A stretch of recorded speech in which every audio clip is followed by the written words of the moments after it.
আপনি কি এমন একটি দোয়া খুঁজছেন যা আল্লাহ তাআলার দরবারে কবুল হবে ইনশাআল্লাহ? এমন এক আমল যেটি করেছেন বহু ওলিয়ে কেরাম আর পেয়েছেন অব্যর্থ ফল। আজকের ভিডিওতে আমি শেয়ার করব এক বিশেষ আমল যা বদলে দিতে পারে আপনার জীবন। আসসালামু আলাইকুম প্রিয় দর্শক। আপনার দোয়া কি বারবার করে কবুল হচ্ছে না? মনে হয় না আল্লাহ শুনছেন? হতাশ হবেন না, কারণ আজ আমি আপনাদের জন্য নিয়ে এসেছি এমন একটি আমল যা অনেক ওলিয়ে কেরাম নিজেদের জীবনে প্রয়োগ করেছেন এবং অগণিত মানুষের মাধ্যমে তাদের দোয়া কবুল হতে দেখেছেন। এই আমলটি হল দরুদ শরীফ পাঠ, বিশেষ করে দরুদ ইব্রাহিম। যদি আপনি কোনো বিশেষ প্রয়োজনে অথবা জীবনের কোনো কঠিন সময় পার করছেন, তাহলে আপনি 1000 বার দরুদ শরীফ পাঠ করুন এবং এরপর আল্লাহর কাছে দোয়া করুন।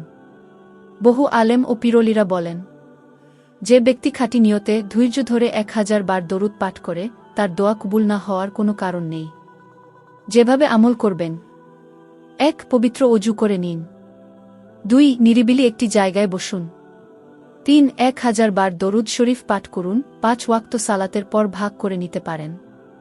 4. শেষ করার পর আপনি আল্লাহর দরবারে কান্নাকাটি করে আপনার প্রয়োজন ও দোয়া পেশ করুন। মনে রাখবেন, দরুদ শরীফ এমন একটি নুরানি আমল যা আল্লাহ নিজেই তার ফেরেশতাদের সঙ্গে পাঠ করে থাকেন।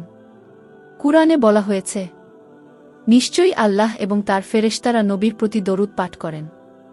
সূরা আহজাব আয়াত 56। এই আমল আপনি নিয়মিত করতে পারেন, আর ইনশাআল্লাহ আপনি পরিবর্তন দেখতে পাবেন নিজের জীবনেই। আপনার যদি এই ভিডিও ভালো লাগে তাহলে লাইক দিন, শেয়ার করুন, আর আমাদের চ্যানেলটি সাবস্ক্রাইব করে পাশে থাকা বেল আইকনে ক্লিক করুন, যাতে আপনি আমাদের পরবর্তী ইসলামিক ভিডিও মিস না করেন। কমেন্টে লিখে জানান আপনি কি দোয়ার জন্য দরুদ পাঠ করছেন, আমরা ইনশাআল্লাহ আপনাদের জন্য দোয়া করব।